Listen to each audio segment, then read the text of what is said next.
Mardi 9 juin 2020, c'est votre journal du 13h sur Canal 3. Voici les titres. La question de l'autonomisation dans le contexte de la COVID-19 préoccupe les experts et partenaires techniques et financiers. Le sujet a fait l'objet d'une réunion virtuelle organisée par le comité régional de pilotage du projet Suède, entendez projet d'autonomisation des femmes et du dividende démographique.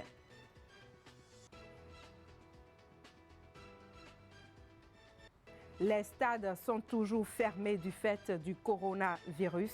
Le secteur des sports est toujours à l'arrêt. Comment les acteurs du secteur vivent cette situation? Une équipe de notre rédaction s'est rapprochée d'eux. Le reportage est à suivre dans quelques instants. Les forces de sécurité et de défense du département du Zou célèbrent la journée de reboisement interforce. À l'occasion, 1500 plants de teck ont été mis en terre. Objectif, impliquer davantage les hommes en uniforme dans la protection de l'environnement tout en favorisant le brassage des différents corps habillés. Voilà pour le sommaire. Bienvenue à toutes et à tous. Réunion virtuelle du comité régional de pilotage du projet Suède.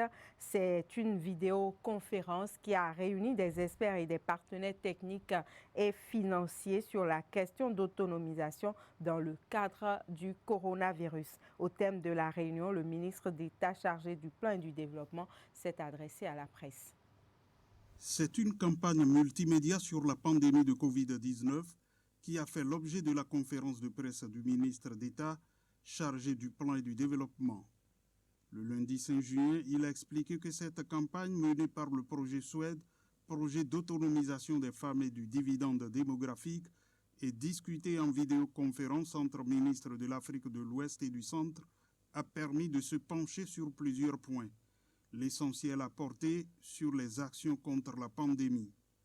Nous avons examiné surtout l'évolution du projet Suède dans le contexte actuel de la COVID-19 pour examiner comment cela affecte nos pays et quelles sont les réponses que chacun a pu donner et surtout qu'est-ce que nous pouvons faire ensemble sur le plan régional pour que cette pandémie ne vienne pas freiner nos efforts de développement et surtout nos efforts pour promouvoir le genre et travailler pour l'autonomisation des femmes.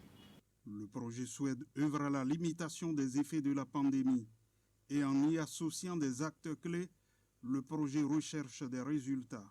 L'objectif ici, c'est de mener une campagne de sensibilisation pour informer les populations, pour qu'ils puissent connaître davantage ce que c'est que la COVID-19 et connaître réellement les attitudes à adopter aussi bien en matière de prévention qu'en matière curative. Ainsi, les populations sont invitées à ne pas baisser la garde sur les mesures préventives qui restent les seuls moyens de protection. Pour y parvenir, il est important d'intensifier la communication. Nous devons également trouver les moyens pour vraiment communiquer au sein de nos communautés à la base. Et pour ça, nous avons utilisé les acteurs clés qui sont ici, les leaders religieux, qui sont vraiment des acteurs communicants pour vraiment toucher les communautés à la base. La campagne cible toute la population béninoise de façon générale et plus spécifiquement s'adresse aux femmes et aux adolescentes. Il entend renforcer leur accès à l'éducation, à la santé maternelle et infantile de qualité et aux services de planification familiale. Il vise aussi à réduire l'inégalité et à lutter contre les violences basées sur le genre. Et malgré le coronavirus, la vie reprend progressivement son cours. Malheureusement, cette joie de la reprise n'est pas partagée de tous. Certaines activités sont toujours aux arrêts. Le repos imposé par le coronavirus suit toujours son cours chez les acteurs du monde des sports. Les stades sont toujours fermés. C'est un constat signé Narcisse Alossé et Moufid Sabouran. Depuis près de 3 mois que les stades et autres lieux de pratique de sport de compétition sont orphelins de leur fièvre habituelle.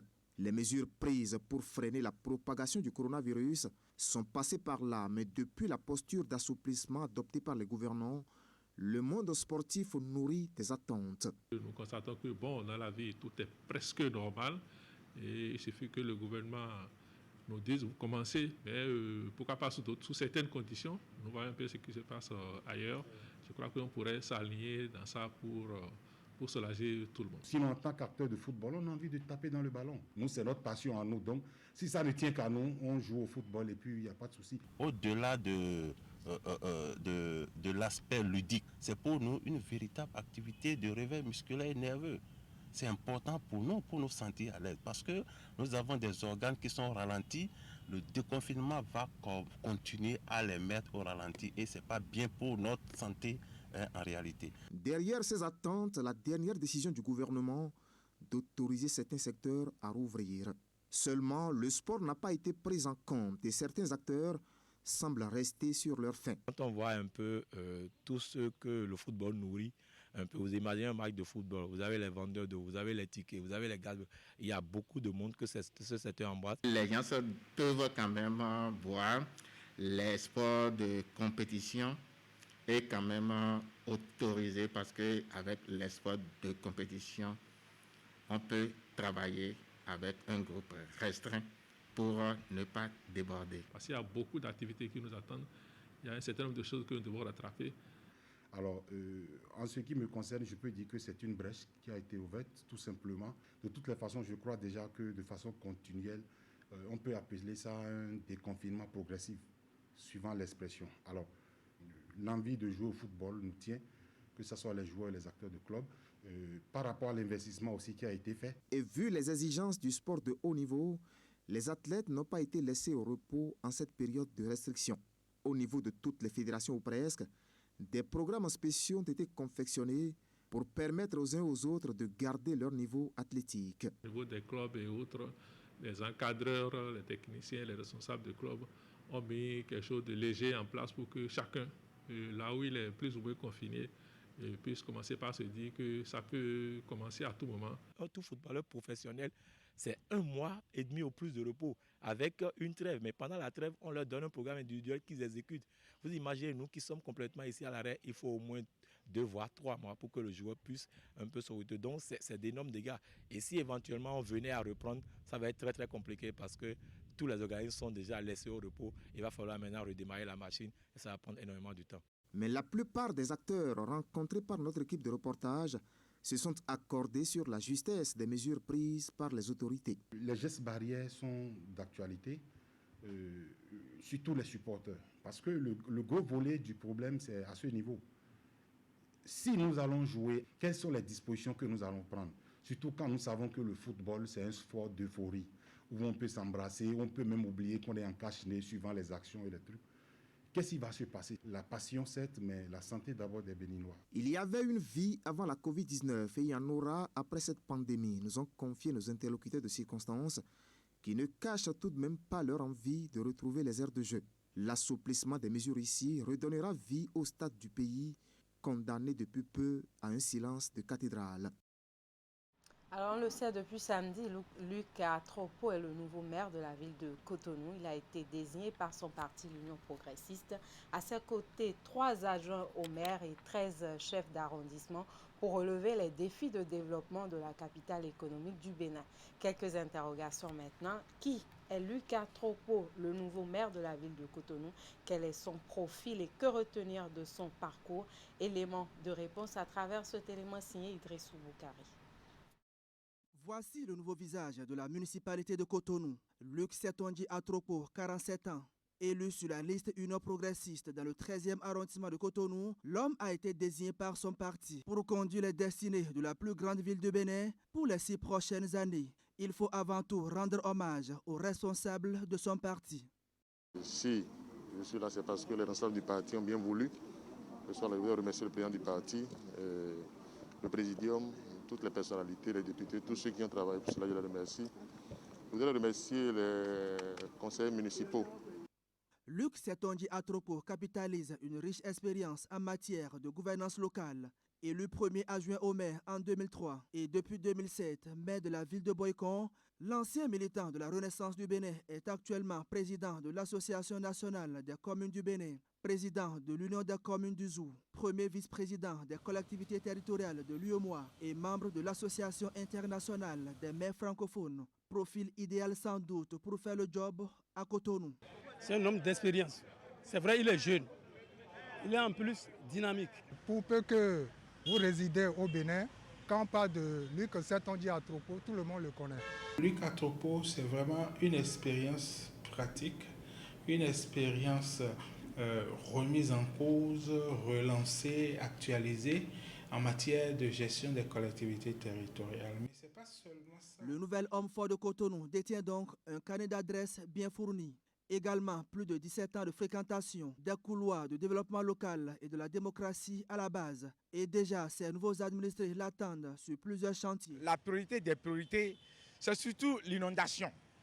Et si la mairie va réussir à cela, il faut que le gouvernement porte son appui financier. Et il y a des feux tricolores qui ne marchent pas.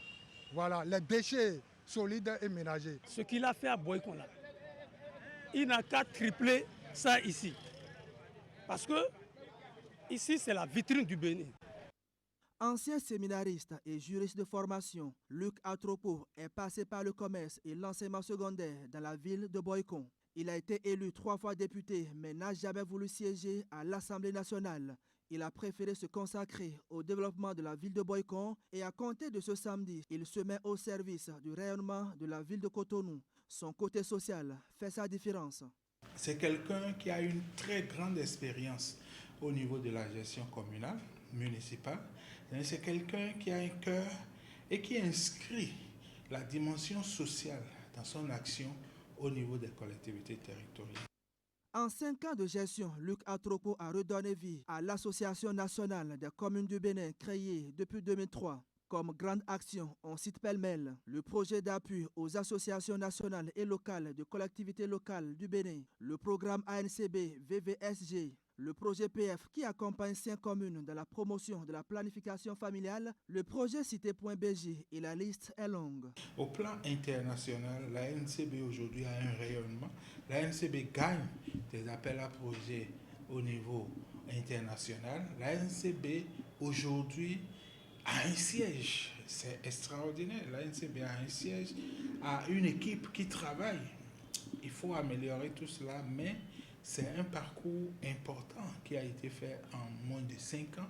Et a désormais en charge la conduite des politiques de développement de la ville de Cotonou avec le soutien du conseil municipal et son parti. Le maire Luc Setonji Atropo veut relever les défis majeurs qui l'attendent pour le rayonnement de la ville qu'il a vu naître. Avec la 4e mandature, c'est une nouvelle ère qui s'ouvre sur la municipalité de Cotonou. Et dans le même registre, on connaît enfin le visage de la nouvelle équipe dirigeante de la commune de Boycon. Rufuno d'Almeida est celui qui a été désigné par le parti du Bloc républicain pour assumer la charge de maire de la ville Carrefour. Il sera soutenu dans sa fonction par Amon Gansé, premier adjoint au maire, et une femme, Elisabeth Boussaga, 2e adjointe au maire. La nouvelle équipe promet se mettre résolument au travail pour impulser une nouvelle dynamique au développement de la ville de Boycon. Je vous invite à suivre le maire et ses adjoints juste après la cérémonie de désignation. Ils sont au micro de Canal 3 Bénin de Imet Elena Mousso.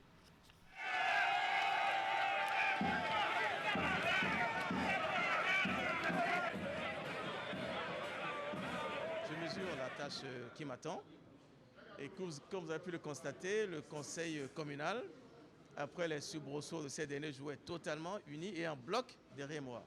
Que ce soit les conseillers UP ou les conseillers BR, tous désormais adhèrent au Parti pour le développement de Boycon.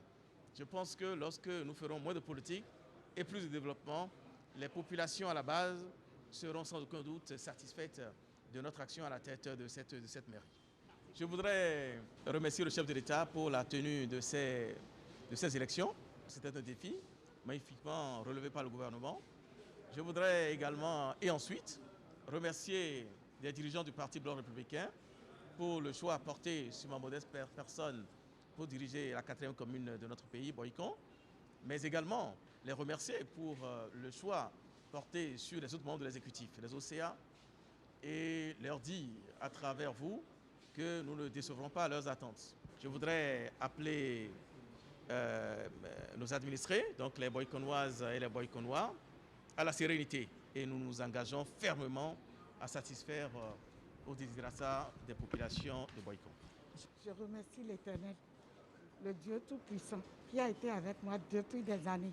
Je remercie aussi le chef de l'État, son Excellence, M. Athanase Guillaume, qui a mis un accent sur la promotion de la femme. Et je remercie sincèrement aussi le Bloc républicain qui a mis aussi un accent sur la promotion de la femme. Pendant l'autre mandature, j'étais parmi les conseillers de la ville. Et maintenant, je leur promets que je serai disponible tous les jours que Dieu fait aux côtés du maire et du premier adjoint au maire. Tout ce que la population veut à mon niveau, je vais les servir et servir la ville de Boycon.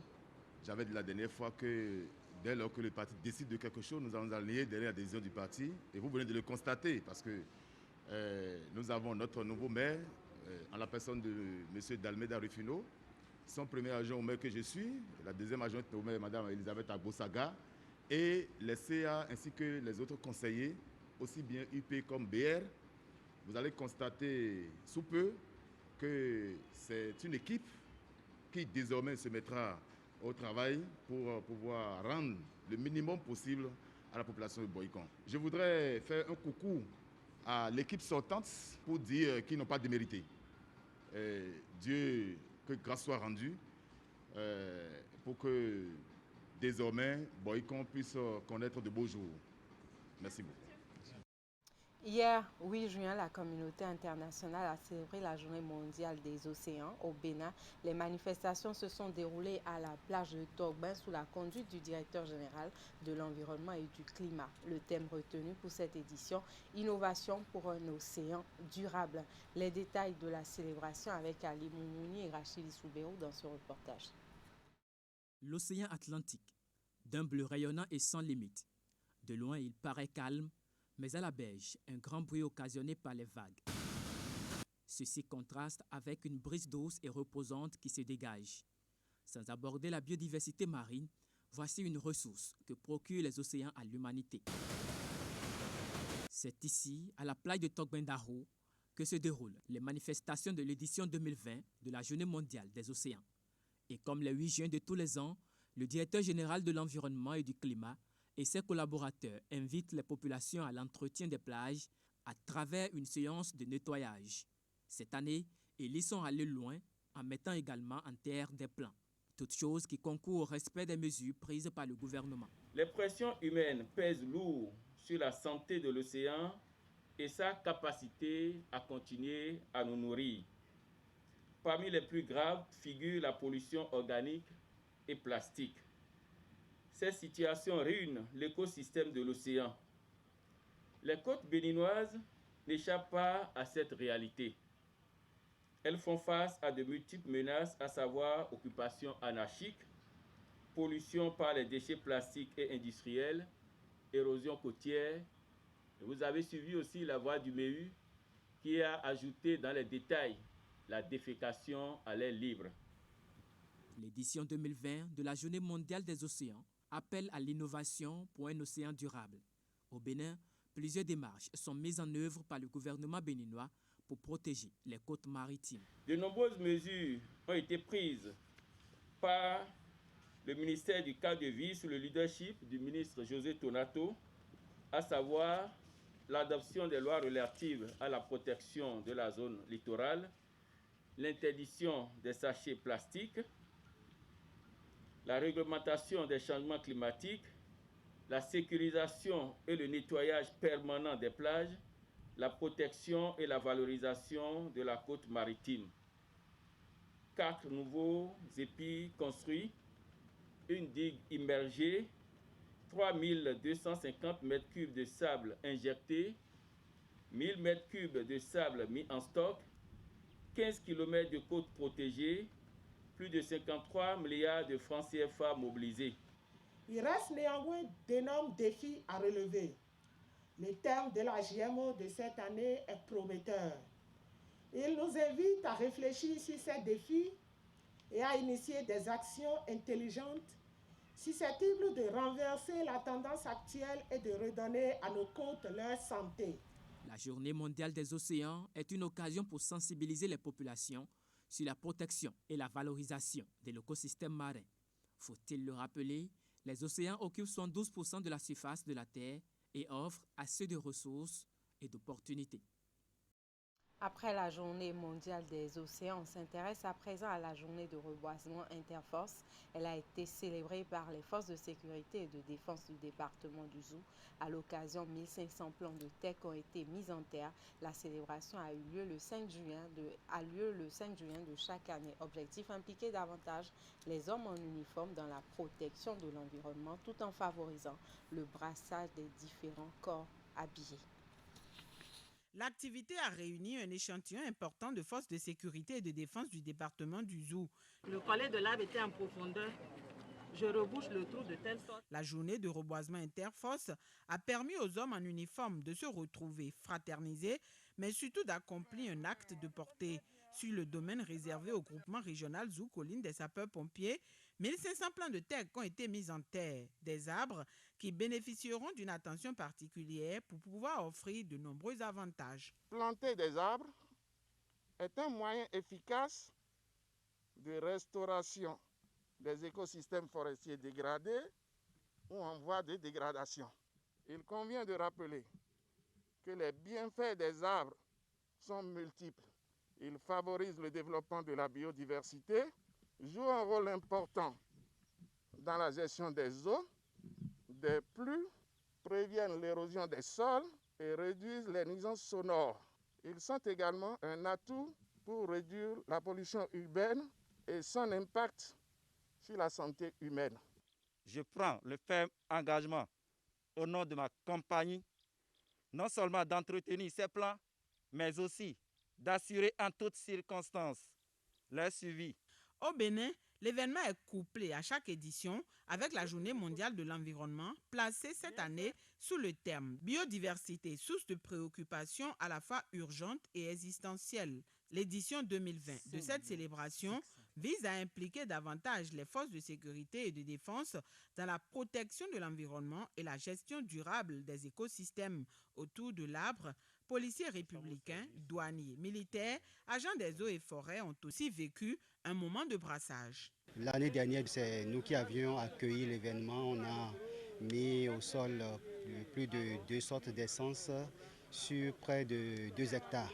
Et jusqu'à présent, les plans sont bien suivis. Ce n'est pas seulement la défense du territoire qui nous importe, mais la défense de l'environnement aussi est un devoir pour tout militaire ou pour toute force de défense. Nous avons déjà par le passé engrangé au niveau de notre bataillon plus d'une dizaine d'hectares d'arbres pour la protection de l'environnement, ou même nous avons déjà commencé par faire l'éclaircie de certains arbres.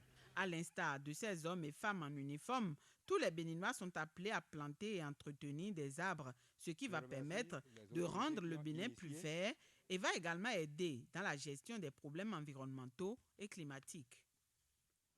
Après plusieurs mois de confinement, Canal+ relance ses activités en tête d'affiche. La nouvelle série Cacao et le retour de la Liga. La rentrée télévisuelle sur Canal+, c'est aussi plus de 15 nouvelles chaînes pour satisfaire toutes les couches. Les responsables de Canal+ Bénin ont organisé une conférence de presse hier pour annoncer officiellement les surprises qui attendent tous les abonnés au cours de ce mois de juin. C'est le retour en force de Canal+ après le déconfinement. À travers un programme très alléchant, le groupe Canal+ relance ses activités et promet un mois tout feu tout flamme à ses abonnés. Premier cadeau pour susciter euphorie et enthousiasme chez les téléspectateurs, la nouvelle série Cacao. Qui marche très bien. Et tu prétends entamer les négociations avec les Chinois? J'y arriverai avec tes conseils, mon oncle. Chili, n'est-ce pas? Il est dans le coma. Vous avez bien préparé votre coup méritoire. Arrête de faire semblant, je n'ai presque assez. Qu'a-t-il bien pu se passer pendant ces 12 épisodes pour en arriver là? Ça suffit! La guerre est déclarée. Je vais quitter cette famille. Cacao, la nouvelle série Canal+ originale, dès le 15 juin seulement sur Canal+. Le synopsis de la série en quelques mots, ça se passe dans le nord de la Côte d'Ivoire. et ça se passe dans le monde du cacao. Donc c'est deux entreprises rivales, deux dynasties familiales qui s'affrontent pour la possession et pour le contrôle du cacao dans cette région du nord de la Côte d'Ivoire. Donc c'est une série avec de l'action, c'est une série avec de l'aventure, mais c'est aussi une série avec des sentiments, des relations qui vont se créer. Donc on espère qu'elle plaira à tout le monde, puisqu'en fait la panel de sentiments, le panel de sentiments que vous pourrez retrouver dans cette série est très large. Après des mois de privation, que reprenne enfin la fièvre, la passion. Comme on peut s'y attendre, les amoureux du cuir rond auront également leur dose avec la Liga qui reprend. C'est une rentrée footballistique qui s'annonce avec les stars qui font rêver sur la pelouse verte et tous les experts de Canal+ pour commenter, critiquer, décortiquer tous les matchs et performances des joueurs. Sur Canal+ Sport, nos experts vous diront est-ce que vraiment Neymar partira au Barça ou non? Est-ce que LeBron James et d'autres sports aussi? Qu'est-ce qui va se passer? Sans plus tarder, d'autres nouvelles des bouquets Canal+. Confirmation pour annoncer, mais quand même, gardez au fond de la tête que c'est prévu pour le 20 juin, la reprise de la Serie A. Pour la relance de ces activités, Canal+ pense également aux enfants avec le retour de la chaîne Mangas dans ses bouquets pour égayer, distraire et éduquer. Les chaînes nature, découvertes et de documentaires sont également au rendez-vous de cette nouvelle aventure qui s'annonce époustouflante sur Canal+, avec plus de 15 nouvelles chaînes. Les bouquets Canal+ se sont enrichis pendant les semaines passées. Nous avons plus de 15 nouvelles chaînes qui ont rejoint nos antennes. Vous en avez dans différentes catégories en termes de découvertes. Nous en avons pour le divertissement, pour les personnes anglophones et bien sûr tout plein de chaînes africaines. C'est un mois de juin bien achalandé qui s'annonce donc sur Canal+, avec en tête d'affiche la série Cacao et le retour de la Liga. C'est le moment de se réabonner pour découvrir toutes les nouvelles chaînes et passer de bons moments en famille ou avec les amis. Voilà, c'est la fin de ce journal. Toute l'équipe de préparation, de présentation et de réalisation vous remercie pour votre aimable attention. Merci de rester fidèle à la suite de nos programmes sur Canal 3 Bénin.